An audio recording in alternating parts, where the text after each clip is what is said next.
What's up, guys? Tailboard Misfits podcast on Firefighter Nation. We're here with Chief David Rhodes. Very excited to have him on. Before we get into him and his background and what we're going to talk about today, we just asked that if you find any value in the show, please just share the show. We don't have sponsors or anything like that, so by word of mouth is how we get the word out. And when it comes to Chief Rhodes specifically, the more people we get to listen to him, the better I think the fire service will be. So, Chief, how's it going this morning? Good, man. Thanks for having me on. Absolutely. I've wanted you on the podcast for some time now. Obviously, there's baby steps to it, and when you, in the grand scheme of things, when you have things like the scrap and other really big that are into the hundreds of episodes, I kind of wanted to wait my turn and get a little established. But I'm glad I was finally able to reach out and kind of make this happen. Yeah, absolutely. So, if the people don't know who you are, I'm sure everyone by now knows who you are. If you don't mind just giving a quick little bio of you and how you started in the fire service. So I started back in 1985 at a small suburban little municipal fire department called Conyers Fire Department.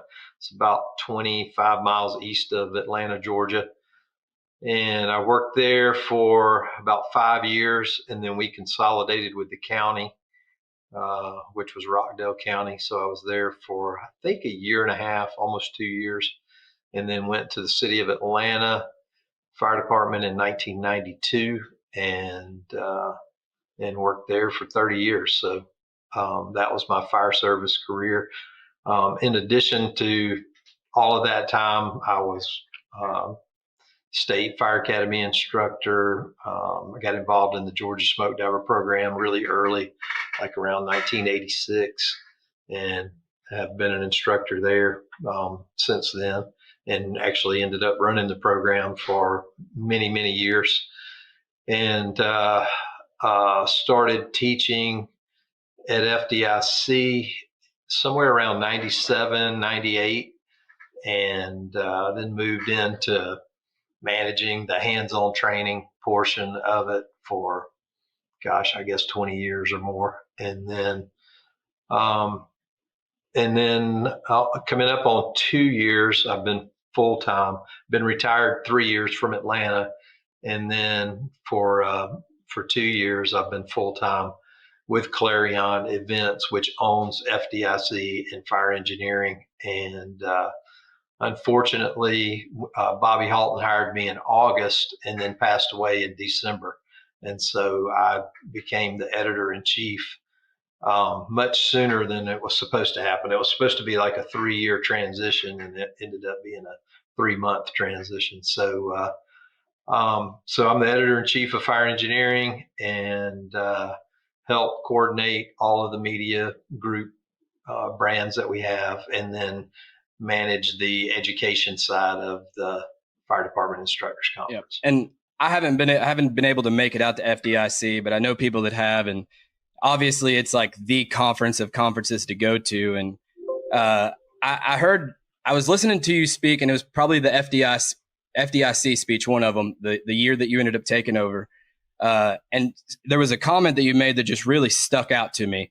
And I guess you were having a conversation with Bobby, and he mentioned to you, you said, I think you were unsure of taking over that spot. And he mentioned to you, it's not a job, Rhodes, it's just another opportunity to serve. And I think it just stuck to me, because it's just like, man, you put in a full career at a busy fire department. If you've listened to other podcasts, you've put up with stuff on the admin side of things, and still you find the passion to still serve the fire service community. And what you're adding to the entire fire service, I think, is unmatched at this point. I think you do a really good job at it. I appreciate that. Yeah, Bobby was a master at giving you the guilt trip, so he could get what he wanted, and it was all for good. It was all for good. So yeah, I'm glad he did it. It's been a crazy 2 years, definitely crazy since he passed away. It's been nonstop, but it is an incredible opportunity and responsibility to, represent the fire service and to provide a platform for the voices of people that may not, have the opportunity to be heard. And that's what we're constantly looking for is, who is out there with a great message, that needs to be heard, and how can we elevate that? Obviously, with social media, anybody can get on social media and have a say, but we have a lot of credibility in the industry because we do have an advisory board, a technical review board, and all of the stuff that we put out goes through a process. Not quite as heavily scrutinized as a total academic journal, but it's vetted, with a lot of intensity before we actually, publish. We don't just publish whatever. Right. And so, but on the other hand, we're not there just to represent one point of view either. That is, from the very first issue in 1877, the founders said this is a place where people can share ideas. And so we may publish an article from somebody that is a tactic that may not work in your department, but it may work in, 40% of the other departments, right, what have you. So it's not the one-stop shop that's always right for you, but it is a platform of sharing information about all aspects of the fire service. And, as you were talking, I was sitting here remembering, because like I said, I've never been, but I obviously try to watch every video that's posted, from talks and everything at FDIC. And another just super powerful statement that you made was you weren't going to try to fill Bobby's shoes, but you were going to stand on his shoulders, and saying that you're going to stand on the shoulders of giants. So on the subject of FDIC, do you have like a 5-year vision of what you'd like to see come down the road with for FDIC? Yeah, we actually implemented a lot of new stuff last year. So in addition to our already incredibly popular hands-on training, we added hands-on workshops. And so we had 4-hour classroom workshops, and then we had regular, put you on a bus and take you out to a structure or a academy and do a 4 or 8 hour hands-on class. We tried a blended delivery, which was a couple hours of classroom and then a couple hours of hands-on that we could do on site there at the at Lucas Oil Stadium or at the Indianapolis Convention Center. And we didn't take proposals for those. We created those. It was kind of an invitation-only instructor. And of course, we got, some of the biggest name instructors that we could. We limited the class size to 30 versus 55 in a hands-on class. And it wasn't so much a hands-on class. There was no live fire. There was no, breathing air and a breathing apparatus, that kind of thing. But you got to flow water in Ray McCormick's class. You were in gear and you got to flow water and go through some standpipe stuff and stairwell stretches. There was school bus extrication, and you could participate in the cuts in the school bus as much as you wanted to if you had the gear, or you could just observe if you wanted to. So it was a different delivery. And we thought it may capture a lot of people that wanted that combination, especially like a training chief that wants to get sort of the classroom portion of the lesson and the hands-on together, but not necessarily need 100 reps forcing a door or what have you. So we pulled in, a lot of good folks. We had a through the lock forcible entry, and those guys had like 100 props. And we had the FDNY remote tactical training guys who basically, they taught 2 classes on how to take this little device here and create training lessons and broadcast them live out to your fire stations. So looking at it from a technology standpoint, that was, phenomenal. And they were all a hit. They all sold out. In fact, the hands-on and the hands-on workshops all sold out. And then we also introduced something new is a blend of education and exhibitor training. So we created a drill yard inside Lucas Oil Stadium that had a burn building, it had an extrication pit, it had a vehicle, it had some electric vehicles, it had some hybrid vehicles that were cutaways, and and we had different groups teaching classes in that area during Thursday, Friday, and Saturday. So we had women in fire doing a fire attack and hose management class. We had Georgia smoke diver guys did a search class. We had ISFSI do a class in the burn building there, and then we also had companies like Bullard Thermal Imaging teaching a class on their new camera. So it was a pretty exciting and busy space, and it gave some free training opportunities for those people who may have just come for the exhibit, and for those who really in. I mean, you know how it goes. It's like the really gung ho folks, they come take the hot, and then if there's something else going on, they're going to do it too. So for 25, we're going to stretch some hot classes into the week, which has never been done, and we had a lot of requests for that. So not 100% sure. We haven't picked the classes yet, but look for one or two either hot workshops or hot classes to be offered, like maybe Wednesday, Thursday, Friday, instead of the traditional Monday, Tuesday. But they won't be repeats of Monday and Tuesday. They'll be totally different classes. That's super awesome. So we're going to give that a shot, because some people, that's what they want to do. They want hands-on. And so we want to provide that opportunity for them. And then we've started a lot of micro events. So it's groups inside FDIC. We've already had relationships with several organizations that do that. We've got the National Fire Academy alumni. We've got the Department of Defense firefighters, the North American Training Directors, Women in Fire. And now we've added a Tall Buildings Conference within the show.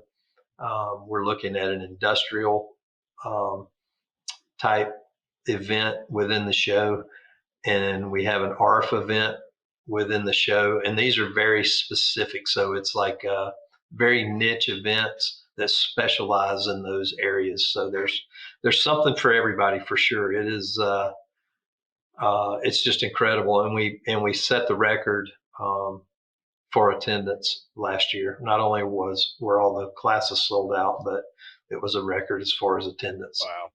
By about 1,500 people. Jeez. So that's awesome. And my goal is to get down to FDIC, hopefully within the next 2 years, maybe 3 years. So I'm waiting for my kids to get a little bit older, but gotcha. No. So I've heard you say this before. And once again, I kind of took a bunch of stuff that I've listened to you talk about, and hopefully be able to pull just a little bit more out of you, and kind of put my own spin on it to try and see if you had anything to add. So in one of your speeches, I've heard you say that there is sacrifice and suffering in everything that's good. And I love that quote, and I've heard it expressed in several different ways. But where my mind went, and we're talking about FDIC, so it's kind of fitting, is FDIC started this whole conference movement, in my opinion.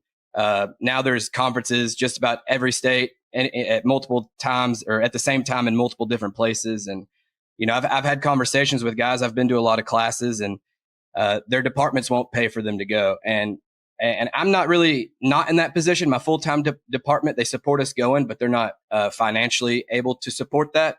But I'm very blessed on the volunteer side that they, you know, pay to send me to classes. But I try to tell guys I've paid for classes on my own, and I try to want them just to invest in themselves. And that right. Sacrificing, you know, time away from family, that's sacrificing money that they're making. But you're going to get so much out of it. And I was just curious on your thoughts on that, and if you had any advice or something to say to those kinds of people. Yeah, you should be taking advantage of training wherever it's offered, and you can't expect your department to be able to cover everything. They should be able to cover the basics and make sure that you have the training that you need. But unfortunately, the fire department budgets have somewhat stymied innovation. And so there's a couple of things that have happened over the last couple of, at least the last 10 years, maybe 15, is that as budgets shrank, training staffs shrank, the training staffs are now basically chartered to do recruit classes and whatever the continuing ed requirements are. So if you've got to have, 40 hours of EMS continuing ed a year, then they provide that, or they provide a system to where you can get that. They do driver certification, and that's pretty much it. That runs the gamut. Every state's different. I know in Georgia there's like 100 and I think there's a 120-hour requirement for firefighter recertification each year, and then you got your ISO requirements. It's like what, 200 and something, 220 maybe, or 240. So since the training academies have been relegated and limited by their resources, people have started doing their own training, and that's really where 95% of all the innovation is coming from right now, which is sad in one way, but it's cool in another way because it's not restricted by anything. That can be dangerous in one hand, since it's not under anybody's governance. I mean, they would still be held accountable to standards and training of live fire and should be following 1403 and all of those things. But there's really nobody to tell them no if they want to do something. And we went through that with Georgia Smoke Divers. We were a Georgia Fire Academy class for a long time.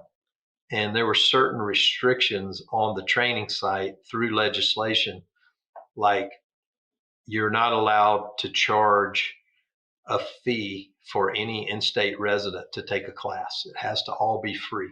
That was part of the agreement for the donation of the land, and it sounds good on the surface, but if you don't have a budget to support your class, then somebody has to pay for that class out of their pocket. So the instructors basically were paying for that class out of their pocket. And we started having some out-of-state students, like we'd let about 5 out-of-state students come. We charged them a pretty hefty price, and then that started funding the class. But all of that kind of went away, and we ended up breaking from them.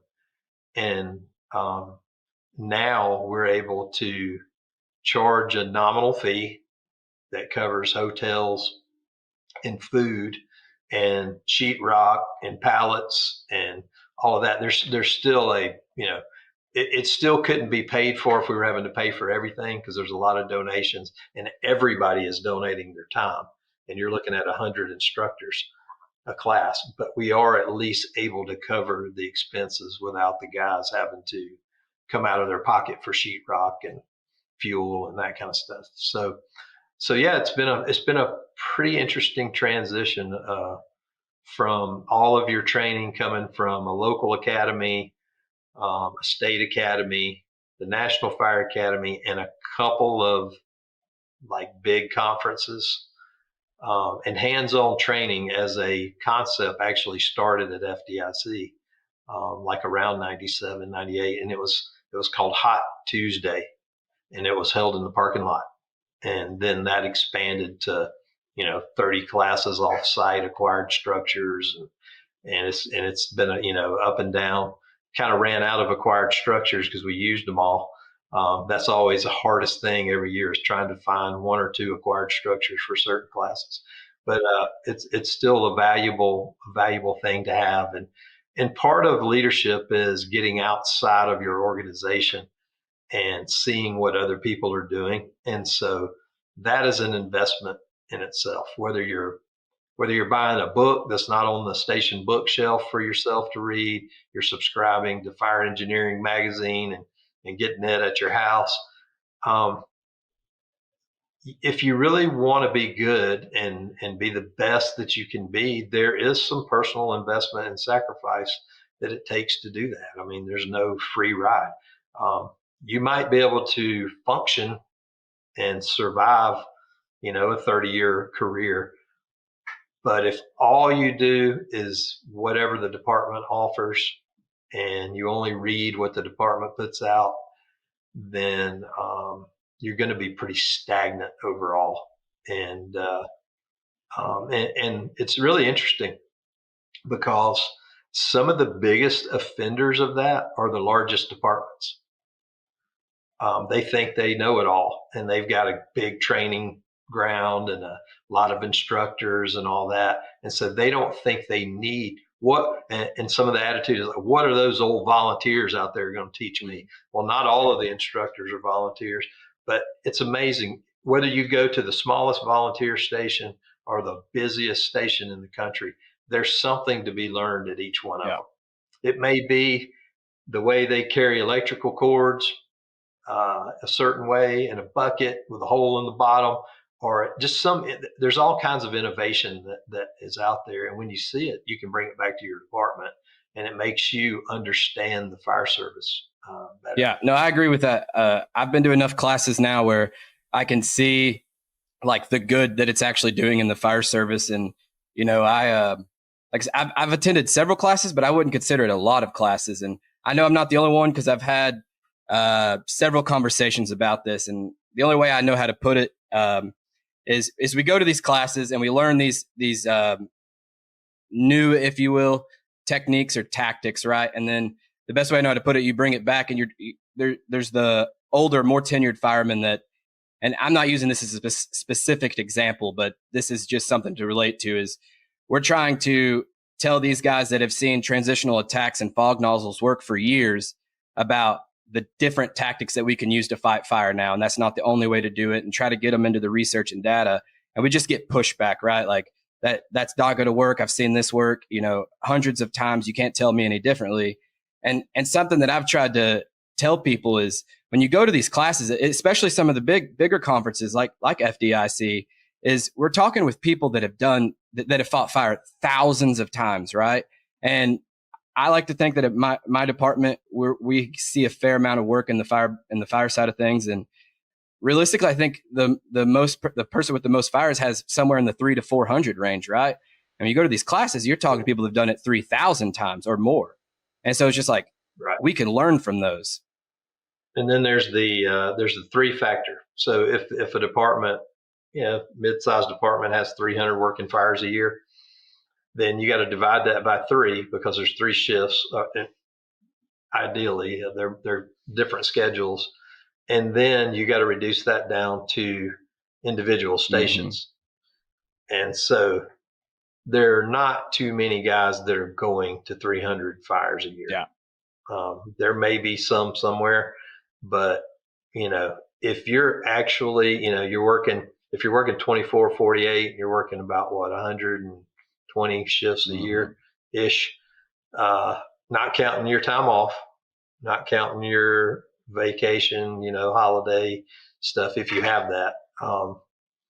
So like if you're going to 60, 70 fires a year, that's a damn busy, especially individual. And really, if you're going to 30 a year, that's pretty busy. And if you look, obviously, I'm sure there's some Chicago, New York, there's a couple of Atlanta stations that have that volume of fire. But even those busy stations, again, you got to divide it by 3 and all. So, but it is. I mean, if you're going to a couple of fires a month, that's a good experience, that you're getting. And there's a tremendous value in being educated on the basics, going to advanced training, and then actually putting it into practice on the scene.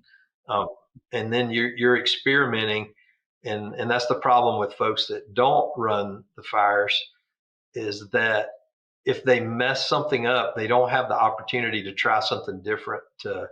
How many times are they going to have a fire similar to that, on the third or fourth floor, or in a basement, or whatever it is? So it's tough to learn from your mistakes at a fire and then make corrections and go to the next thing, which is, that's what we do in sports. We're playing baseball. We strike out. The coach gives us a little extra batting practice, but we know we're going to bat again tomorrow in a new game. And sometimes in some organizations, those fires are spread so far apart that the lessons you learned at that last one are not transferred in. And that's where experience comes in. Right. And that's why it's important to have experience as an instructor, and it's important to have experience as part of a research panel, and all because you have some depth of and a good perspective to contribute. Right. And I love that answer to that question. And I was sitting here thinking, like, I guess a better way to maybe ask that question is, when it comes to the guys, and for the most part, in my experience, it's a lot of less tenured, younger dudes that are pretty plugged in and eager for the job that are going out to these classes and conferences and learning new stuff. How can we come back to our department and say, we respect your experience, because we have to respect experience over anything. But here's another way to do it without more or less insulting them or getting them to just say, no, we don't want to hear about that. You just do it. And I used to kind of open up the smoke diver class with a little speech about how you do things at the fire station. And, if you're the only one at the station that is into working out, and you put on your gear, put on your pack, and run laps around the station, and you don't have to shame them and tell them they should be doing it. You just do it. And eventually somebody will poke their head out and be like, hey, what are you doing? At first you're probably going to get some ribbing and, take a little beating mentally for it. And you just keep doing it. And I think that's kind of a life lesson that, if I had to go back again, is you're always wanting to change people. You're like, hey, we got to do this, you got to do that. Just do it, and then people will follow along, and it'll eventually get momentum to where, if you're not doing it, you're not cool. You're not in the crowd. You ever seen that video, the leadership secrets of the dancing guy? It's just crazy. This guy just is out there, dancing like a fool. And one guy comes up and dances along with him. And then another one comes, then 3 more, then 10 more. Then pretty soon, 1,000 people are dancing, because at a certain breakover point, it's no longer dangerous to be there. So don't be afraid to take some ribbon, to be the guy that's out there. And what you'll find is, like you said, like if you bring something back, you kind of know who's going to be receptive to it. Then get with them first, and then just start doing it. And people will get so curious that they'll eventually come out. And if they don't, then over a period of time, they'll just become irrelevant. And so that's really a better strategy than trying to force something on to somebody from the bottom up. Like, you're accomplishing the same thing, but it's not obvious. And I love being covert. And I think that is, just a great tactic to take, is you just covertly, a buddy of mine says, quietly making noise. And so you just do your thing and get with a group of folks that like it, and push it. Call them up, come do multi-company drill, and show it, and always invite them, but never, and what you're going to find is at dinner, they'll be like, what'd y'all do today? We just did some search, you know, kind of blow it off, and you're just making them more and more and more Yeah. curious. But it works. I mean, it's like a little lesson in psychology. I love that answer, and I was hoping that was where we were going with that. And this kind of brings me to my next thing, and there's no doubt you hear it all the time, right? Like the American Fire Service isn't fighting as much fire as what we once were. That's true at my department, as well as just about every other one I could think of. But we're still going to fires, and the thing that I'm curious about is right now there's information at our fingertips, right? Like there's people like, and it's made easy, right? There's so many different websites that you can go into and read articles. Chief Kyle Romagus with the Bro Drive and has so much stuff in there. And so our less tenured guys, or even our rookies, they're coming into the fire service with so much education and so much information if they've put in the work to read, and research, but they're lacking in the experience department there. And so we have so much, all this knowledge and education with not a lot of experience. And realistically, it kind of goes into this whole battle between, you're doing all this stuff and watching all these other departments, and this is the way that we do it. And so if you had advice for newer firemen or even not newer firemen that have all this education, but don't quite have that experience level yet to back up what they know, what would you say to them? If you don't have the fire volume to gain the experience, then you have to, at a minimum, be doing hands-on training daily. And that doesn't mean you're doing live fire training daily, but you need to do live fire training as much as possible. I know at one time in our department, we were on a path to track, since we had, computer reporting, we were going to track and see at the end of the year who had not been to a fire, and then schedule a live burn for those people so that they would at least get in, a live fire for that year. So you need to be looking for opportunities to do live fire training, but you got to do hands-on training with it. And this is not it's not a fire service specific issue. It's been around forever. The most decorated Marine Corps guy in history, Chesty Puller, said it when he retired.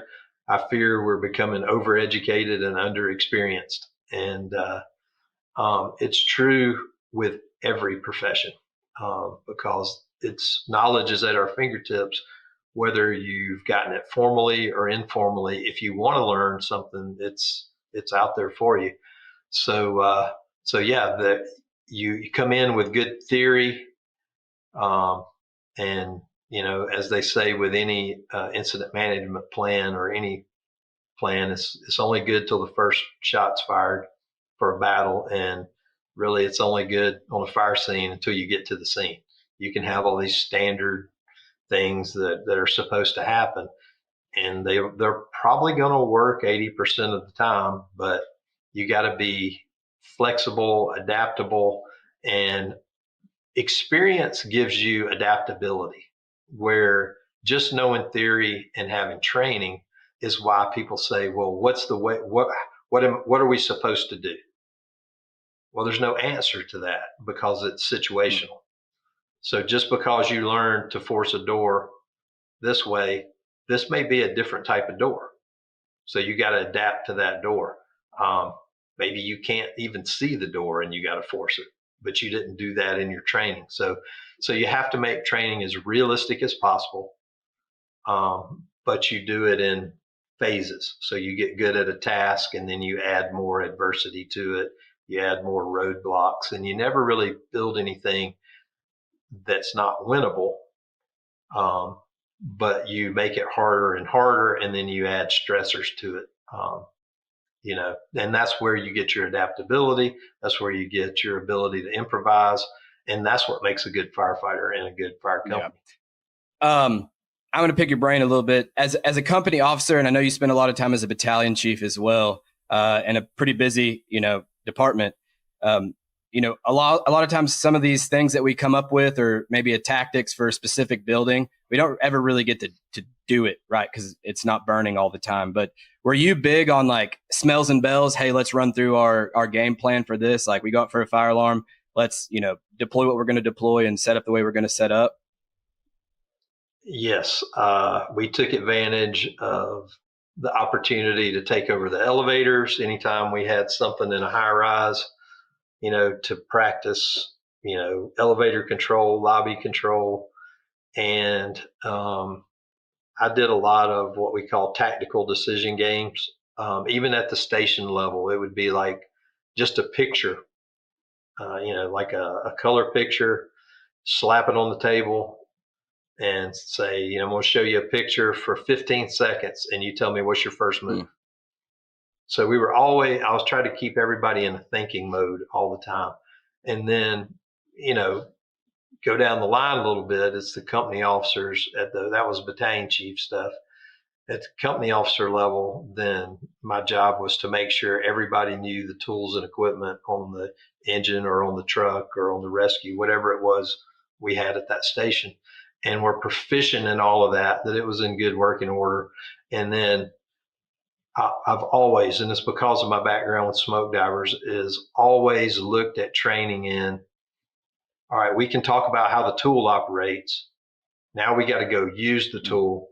Now we got to go use the tool under some circumstance, under some type of scenario that puts it all together. You can't just do one thing and expect to be good at it. And then when I was special ops chief, we had like Saturdays and Sundays were always big drill days. We would call all the special ops units together and do, some really cool stuff. Like we put an engine down in the gulch where the railroad tracks are, and it's probably about a 60-foot bridge that ran over the top of it. And we just create a scenario. We'd say, hey, all right, engine 6, you go down to the bottom. 2 of your guys lay up under the engine. The scenario here is a sinkhole with a dump truck. We got 2 people trapped, but you can't walk down there. So every piece of equipment, you're going to have to lift, you're going to have to crib, you're going to have to stabilize the patients and get them back up. But everything has to go off this bridge via rope. And then we would bring companies in. Think about getting 2 people up 60 feet out of a hole under this trap. You need a whole support team there to do nothing but logistics. So we would sometimes incorporate other units, and that would be their time to familiarize themselves with the rescue or our USAR truck or whatever it was. So that's the way you get the experience. And no mistake, it's not the same as actually being at an incident, but it's as close as you can possibly get. And just like a company officer or battalion chief doing computer simulations for fireground command, they call it sets and reps. Those are critical because you can't just go out and set a house on fire to command it and get your training. So you do as much as you can, as visually accurate as you can, and you just practice and practice. And you're going to learn. You're going to make mistakes during that. You're going to learn from it. And then you want to run that same scenario a couple of more times. So like we said, like coming back up to bat, let's do it a couple more times and see what it looks like now that we've got all the kinks worked out. So, so that was a big part of my strategy. And I loved, whether it was hose training, we ran through the NFPA hose drills every year at a certain time, made it like a competition, almost like a driver's competition, to see who was the fastest on certain one of those drills. And that's where you got to pull up, get a water supply, flow a 2.5 and 1 3/4 on one drill. You got to flow a ladder pipe on the next drill. And so we would keep those times. And then, sometimes I'd have like a little trophy for whoever had the fastest time. So that added a little bit of stress to it. It was good stress, but it wasn't just coming out and going through the motions, because after a couple of years, it's the same drills every time, but they were required, or they're supposed to be required. And so we would do that and try to make it fun. Yeah. You know? So there was one thing I wanted to talk to you about, and it kind of goes along these same lines. And I think I heard you first speak about it on the scrap, and it was when you were still on the job in Atlanta. I guess you were, and you could correct me if I'm wrong because I'm just trying to remember off the top of my head. It was the big incident with the 2-story house, and there ended up being a Mayday. Luckily that fireman, I think, was off the job for a few months, was able to come back. But you and the other battalion chief, I believe, were heavily scrutinized for, and I believe charged for what you did on that fire, the tactics you employed. And these are obviously, like, just talking to you now, I can obviously make this assumption, but these were tactics that you had trained on, that you believed in, that you had gained that knowledge from, that you believed to be best to fight that fire. And they were unsupportive of that on the administrative level. And I could think of several people off the top of my head from all over the country that I've talked to that are kind of sitting in that same boat. Some of the tactics they're trying to implement in their department, some of the training and techniques that they're trying to implement are just super unsupported by their administration. And so I was wondering, like, how did you mitigate that? How did you navigate that and that during that time, and see if you could shed a little light there? Yeah. So we weren't charged with anything that we did tactically. In fact, when we went in for our meeting and the operations chief told us that we were being charged, and it was myself, I was a battalion chief. Todd Edwards was a battalion chief, and Chris Wessels was the shift commander. And the three of us had charges filed against us. And we asked the chief, we were like, what exactly did we do? Because we want to learn. I wasn't so much against the charges as like, okay, what did we do that was wrong? And he said somebody got hurt. That was why we had charges filed on us. There was nothing that he could speak to, and I don't think that he actually even understood any of the tactics at that point anyway. But the charges were filed almost as a CYA for the administration, because I mean, the guy, Clark Glass, who's a phenomenal friend and smoke diver instructor and just an all around great guy, he had some pretty significant burns. He was out over 6 months, and he still has some issues with it. We had another guy that broke a foot and tore some ligaments that was out. I think he may even been out longer than Clark with all that stuff repairing. So yeah, there were some people that got hurt. We were doing what our department did at almost every fire, which was using our people for overhaul. And we had a collapse, while we were doing the overhaul. And there was a change of administration, interestingly enough, and the new operations chief came in. And when he came in, I actually went to him. This was probably a year or a year and a half later, and said, hey, just FYI, I don't even know if you know this, but me, Todd, and Chris all have these charges on us hanging over our head, and nobody's interviewed us. Nobody's done anything with it. And so he said, okay, I'll take a look at it. And he personally conducted the investigation, interviewed us all, pulled the tapes, pulled everything. And the conclusion was that we did a phenomenal job, followed every fire department policy and procedure, and totally cleared us. But that was a 2-year process. So, that was kind of our culture. There's a lot of CYA, a lot of filing charges. That wasn't the only thing, that was just one of many. And so we kind of got into that whole safety mode where if anybody got hurt, it was automatic that somebody was getting charges filed on, which was pretty toxic.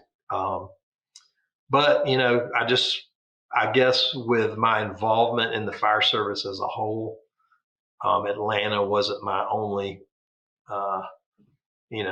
piece of the puzzle. And so, it got to a point where I focused my creative self and training and stuff in other areas versus, um, inside the Atlanta Fire Department, as did a lot of people. Yeah. So luckily they're not in that same position anymore. All of those folks have moved on. And actually that operations chief that did the investigation and cleared us is now the fire chief. Good deal. But and I just Yeah. know that there's, obviously I feel like I hear about it all the time that, just like you said, when something happens, someone has to be held responsible, and right or wrong, it's an unfortunate thing that a lot of fire departments go through. And so I just know that there's people out there that, and I get what you're saying now, like they weren't necessarily criticizing the tactics or anything like that. But I mean, there are people out there that do, get criticized for trying to implement some more aggressive, if you will, firefighting tactics that are very warranted, and they get a little pushback. So yeah, it's there's a knowledge gap in between a lot of the administrative people and what's happening on the ground. And it's happened over time before, but again, you get your training academies can only do the fundamentals and the basics and the research. These guys are going out and getting the latest and greatest information somewhere else, and a lot of the people in administration, they're not going out and getting that information, and so they don't see it firsthand. But the good thing is, I think, I mean, this has been going on.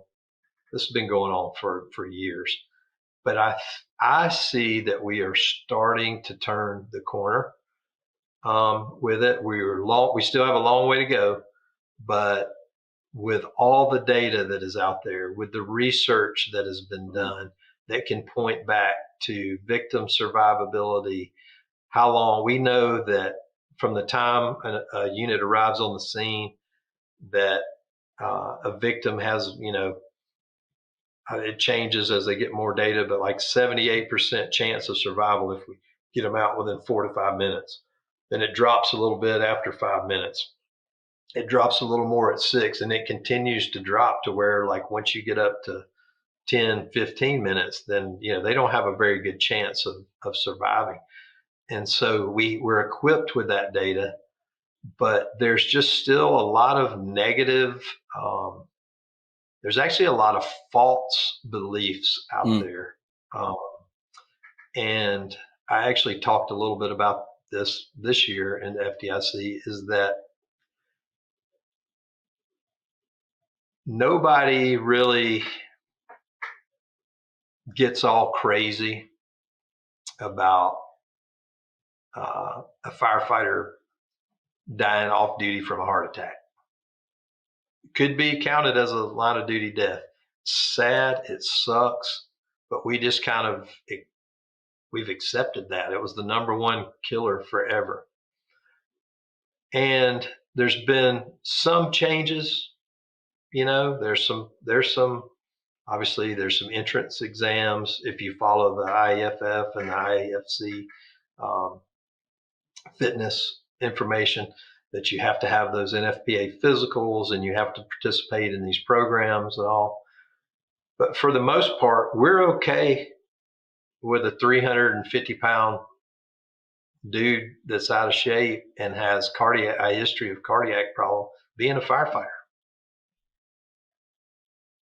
But we freak the hell out when somebody once a year falls through a roof. And so we cancel all roof operations. But we don't do anything about the 500 or 600 that are dying from these like systemic health problems that maybe shouldn't have been let in the fire service or should have had other resources or requirements. And so, it's human nature. More people die in car wrecks a year than they do in plane crashes. But when a plane crashes, it gets news and it's dramatic. And so people are afraid to fly, but they're not afraid to get in their car, even though, somebody's dying every 10 seconds or whatever the stat is. So it's the same for the fire service.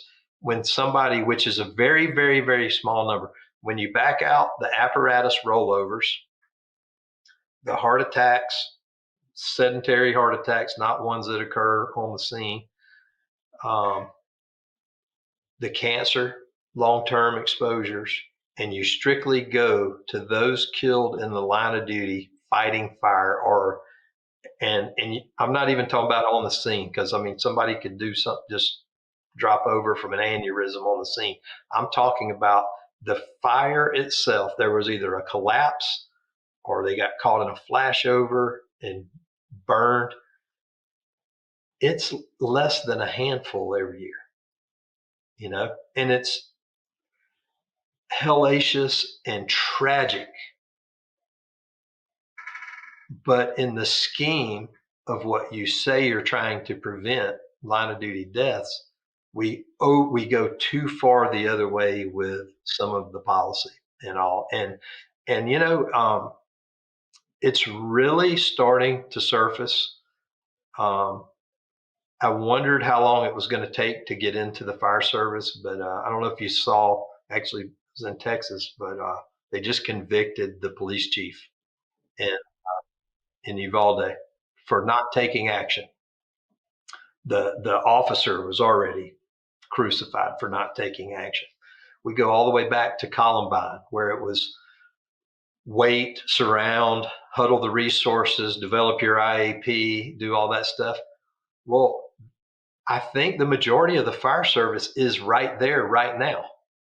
They want all the risk mitigated before we're allowed to go in. 2 in, 2 out, water supply, 360, all this stuff. And there's a group of folks that have been screaming for some 20 years. We have to look at this almost as a drowning kid in a pool. Time is against the victim. And we're not saying to be reckless, but people don't train on how to search. They still just teach left hand, right hand. There are departments that prohibit vent, enter, and search. Probably the number one most effective rescue search plan that there is. You're not going to search efficiently and find somebody quickly dragging a hose line. Do you need a hose line in? Absolutely, but not the search team. The search team doesn't need a hose line all the time. And there's a difference in going in a grocery store and searching that's huge versus searching a 1,800 square foot house. So we have to have different tactics for different situations, and we can't restrict ourselves in that 2,400 square foot house like we do a Home Depot or a grocery store or something like that. Obviously, you got to up. If I'm going in that Home Depot, I want a rope or a hose line so I can find my way out. But in a 1,400 square foot house, there's a way out in every room. So I can do things a little bit different. If I got a fire on the first floor of a 2-story, yeah, I want to get a hose line in on the first floor if the fire's on the first floor. But that doesn't stop me from laddering and going in the second floor independently. We know we can shut a door and stop a fire for 20 minutes. That's as good as a nozzle, So I understand there's departments, there's administrations that are scared of these tactics. They are scared of the tactics because they are ignorant and they don't understand. They think that it's a cowboy tactic, but it's not. If you train on it, you understand building construction, you understand fire behavior, and you understand your equipment and your staffing levels, and it's different everywhere, but you can train to what you have and you can do these things in a risk managed way. It's never safe. I mean, running into a burning building is never going to be safe. It is a process of risk management. And it's a shame that you got $15,000 worth of equipment that you're not allowed to use. And, I'm around aggressive, super knowledgeable people all the time. And I don't know one of them that wants to commit suicide in a fire. I know they are all weighing the risk, but they're very smart and they do these things. And about the only thing that ever gets them hurt or whatever is a total unknown. There's a propane tank in the kitchen. Well, we can't go to every incident thinking there's a propane tank in the kitchen. It's risky. There's risk involved in everything. So we went too far. The pendulum swung too far one way, but it's these outside training groups. It's a few. I don't even know how many. I wish I did. I started thinking about putting up a social media post is like, who are the most progressive chiefs out there that aren't light them and fight them, yeehaw, that are truly professional but aggressive. They train their people. They know what their limitations are, but they let their people do the job. And I think that's not a very big list. It is a list. It's enough to have a list, but it's an interesting thing. I know that I was speaking with my buddy Victor, who runs the National Fallen Firefighters Foundation, and they are actually having a meeting in August to revisit the life safety initiatives. There's some realization that there may need to be some changes in language and stuff, but I mean, words matter, and how we put stuff out can help shape that, so that we don't have just total recklessness and a lack of understanding of fire behavior. And the guy thinks, if that room's on fire, I got to throw the hose in through the window and then climb in that room before I open it. And we have to do better at managing those individuals too, because unfortunately, for every 10 that I say have the warrior mentality that are smart, aggressive, and they do know the job and they know how to manage the risk, there is that one that is just a wildcat.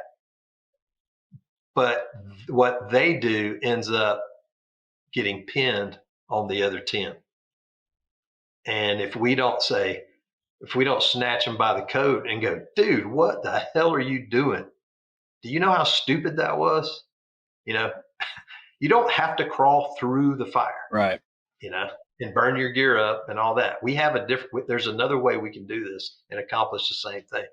And we got to do a better job at patrolling that. And that'll help the guys who are have the skills. Right. I think when you were talking about the whole pendulum thing, is if you even are remotely active on social media, you probably see it. And one of the things that came into my head was, I believe it was the Baltimore City fireman that died while searching, proclaimed vacant. And then you go to the comments and it's a bunch of firemen, arguing, why are we searching vacant, structures? And it's just like, man, like the data is there that we find people in those buildings all the time. So it's just like you said, that pendulum swings one way, very hardcore, and then it'll come back. And the whole comment on being aggressive rather than reckless is, one of my buddies says, there's one small difference in between being reckless and aggressive, and it's just intentionality, right? You could be aggressive with intent, and that's not reckless. And I loved that thought process. Yeah, and if we go back to the model that was put out there about we risk a lot to save a life, we risk little to save little, what have you, to save property. If we really hold true to the words in that, then it all makes sense.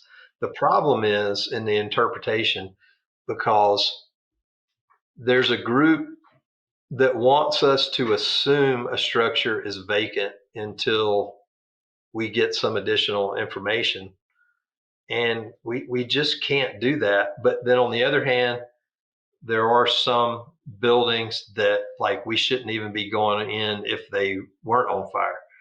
And so we need a system. Well, we need to tear all those down. That's what we need to do. If you're really serious about it, you get rid of those.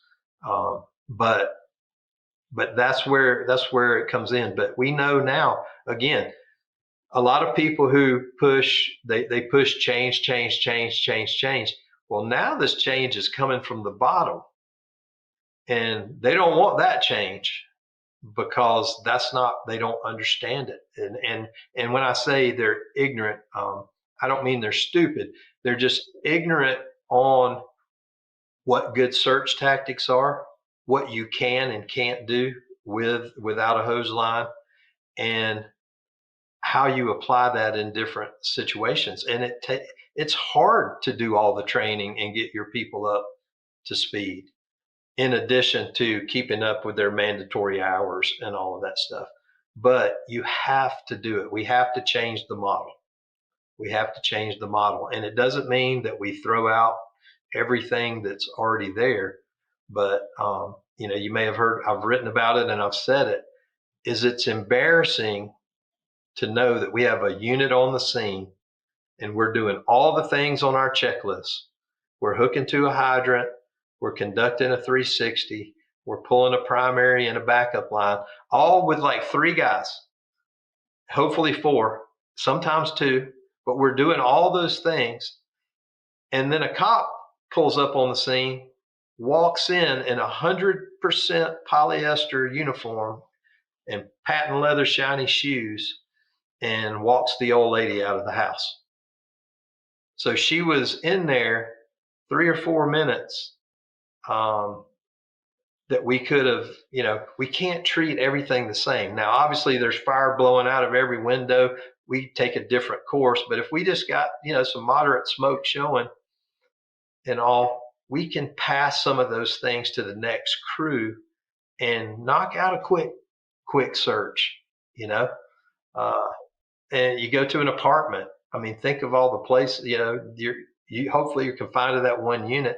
There's a lot of places that need to be searched that don't need gear, that you can pull a civilian off and say, go knock on that door and see if anybody's, in there. You got a 16 unit apartment with some decent fire in the middle on the first floor. You need a lot of help, but you don't need $15,000 worth of gear to be able to search some of those places. So it's a struggle. It is a struggle, and um, I'm giving a lot of those people the same advice that I gave you about, at the station, is like, just do it. Just start, train your station on how to do it, and then train your battalion or the next station over in the battalion. And it will eventually take hold, because just like the cops, the citizens are going to hold us accountable. Right now, we have cover because we can burn the house to the ground and they think we did everything that we possibly could. And they bring us ice cream the next day and say, thank you so much. I lost all my stuff. And, but thank y'all for everything you did, because we have the good guy reputation. But that's quickly changing. There's actually a couple of cases right now where fire departments are being sued, and they didn't go in to make a rescue. And then we've got tons of news. We've got the Polk County incident that reinforces that, where the lady was on the phone for 10 minutes and nobody even told the people on the scene that there was a lady on the phone. And if you listen to that, they went by the checklist, did everything. I mean, that dude would have made 100 on the promotional exam, And then there's one, and I think in Indiana, where like the lady calls and she says that her and her husband are trapped in the bathroom, and they get there, they go defensive immediately, and 20 minutes later, she calls back and says, hey, is anybody going to come in here and get us? We're still waiting. And so go back to the research, closed door. If you're closing the doors, man, your window entries, you could basically have a 90% involved house. There's probably one room somewhere that you can get a search on. and there could be a viable victim in that Mm-hmm. room. So we have to go to these incidents with that mentality. We go to search, and we have to do a lot of things in order to be able to search, but that should be our priority. Right. Um, so I did want to talk about one other thing before we close it out, and it's something else you talked about is the fact that there is a culture war right now in the American fire service, and we could put that on many different levels, but when it comes down to it, it's culture, and culture's nowadays it's this huge buzzword, as it rightly should be. But we have like you said, the checkbox, fire departments, the checkbox crews, stuff like that. And you mentioned the revolutionaries, the page out there that are talking about the hard stuff and kind of pushing the grain a little bit when it comes to that stuff. And I feel like and maybe it's just because I'm more plugged in and I know more of the plugged in firemen than I do not so, but I feel like we're turning a page there. And I feel like the culture war is starting to fall in our favor. And I know that what it takes is in most cases, right? We've all sat here and talked about administration, and that's probably the case in a lot of departments for multiple different reasons. It's going to start at the bottom, whether that be a fireman or an officer, and have to eventually work its way up. So I wanted you to kind of talk about that a little bit and what your thoughts were on the culture war and how we get more people on the same page as us. Yeah, that's it. It is. I think we've turned the corner. We realized we went too far, so we're starting to turn the corner, and people are starting to take notice. There's a few more people looking at things like VES, and they're taking the time. They've heard it so much now that they're having to take the time instead of just closing the door in their brain. They're actually saying, "All right, well, everybody's talking about this now, so let me go investigate a little bit more."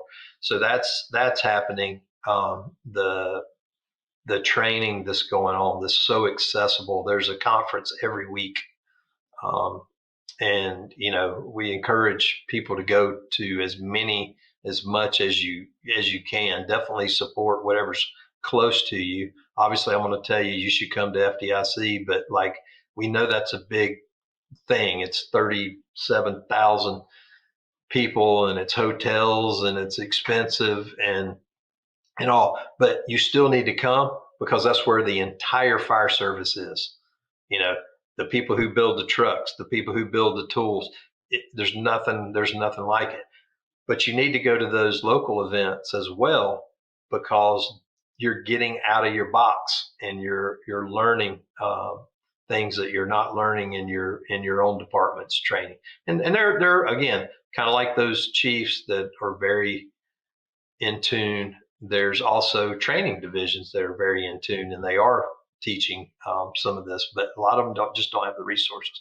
So that was the intent. There was to do a couple things with the revolutionaries. Standards dictate training curriculum, testing, certification, and all that. So it was a call out to everybody who's doing the training, who's doing research, who's doing things to improve the fire service, to not just get into doing the things that are fun, get involved in writing and rewriting the standards, because when the standard changes, then everybody falls in line. So if there was a standard out there that had those statistics about rescue in it and the survivability, then there would be tactics developed to meet those statistics. There would be techniques. They're already out there, but now they would become accepted by a group of people who only look at the standards. Now, well, why are we doing that? Because it's not in the standards. Those are minimum standards. Those are, the minimum level of requirements. And so I want to see more of the people who are pushing from the bottom up, getting involved in writing the books, writing the standards, and at least having influence in how they're created, and asking questions in the committees. to get them to think and to start making those changes, because that's when big change occurs. The other change of the local fire conference and learning and going back to your station, as you know, because you've already said, it's like pushing the rock up the hill. When you get something in the standard, then it's like you've reached the top of the hill and you've pushed it over. And now it just rolls on its own and everybody's adopting it. All of a sudden, there's no risk in adopting it now because it's in the standard. So it was both a compliment at all the great work that's being done and also a challenge to do more of the not so fun stuff to accelerate this turn in the culture. Yeah. No, I love that. And, I've known people that I talked to that have tried to, interject in some of the panels, and some of them got selected, and they definitely took the message that you had to heart. And, now I think the right word that you used was infiltrate some of these organizations that influence the standards that we all follow, or at least that was a carefully crafted word. I said words matter. Yeah. So I purposely used that word because it's sexy. Yeah. It's what our people like. Oh, this is covert. You could strip the curtain back and say participate. All right. But in our mindset, infiltrate is a much better word. And it's really the same thing. But if you have that revolutionary mindset, then you think about, okay, well, I'm not an admin guy, but I'm going to go be on the SOP committee to keep my eye on what they're doing in there. So I'm infiltrating, and in return, you're participating in the process, and it's important. It's important. I can tell you, I can tell you tons of examples of standards that, had there not been a line guy on that committee, there would be some crazy stuff going on, and there's a lot of bad information out there, like about NFPA and how they operate and everything. And so it's really interesting because in a certain circle, it's like the evil beast up above us. But it's firefighters that write those standards. There's industry people too, but a lot of people think, well, it's 90% industry and a couple of fire guys. No, they have a formula. Like, it can't be dominated by one group. And if it is, the fire service actually has an advantage because they give the union so many spots, and then the fire service separately so many spots, then the manufacturers. So it can't be dominated by one. It's just a matter of participation. And again, it's hard to participate because you have to pay your own way. And if your department doesn't pay for you to go, it's just like going to fire. You have to come up with the money yourself. But even if you're not selected for a committee, everybody can comment. Every single NFPA committee has a web page. They have a status. You can read what's coming up and you can comment. Most people only know that through like the last couple of months of, hey, comment on 2 in, 2 out and all. But that has been the process for years and years and years. Everybody can comment, and that's important. And it's just like the political process. People say, you need to email your congressman, you need to email your citizen, you need to your senator, you need to email your local representative, whatever.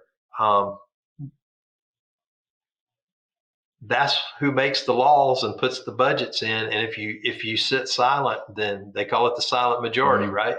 Everybody knows it's wrong, but nobody speaks up. So you got to take that extra time to speak up and send in those comments.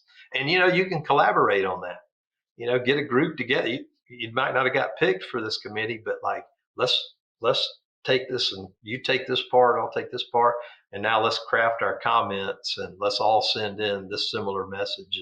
And it has an impact. It really does. Yeah. And you never know. It could end up being the next, firefighter rescue survey, right? Like, that started on a whim. And same thing, I think, with like Project Mayday and stuff like that puts out really good. Another bottom up initiative. So I like that. So initiating another like call to action, get involved with some of these organizations and get on a panel to try and implement some change. And I know it's a good, people say, oh, that guy's into the job, that guy's into it.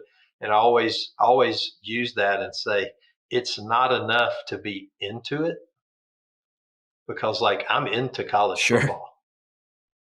So if you're into something, that means like you like it and you're following, but like you could be the biggest buff in the world and just be into the job, but not really know that much about it. You've got to totally dedicate and be committed to the entire fire service, which means soup to nuts. You got to train, you have to read, you have to always be learning your whole career. You have to participate in these processes. You have to get promoted.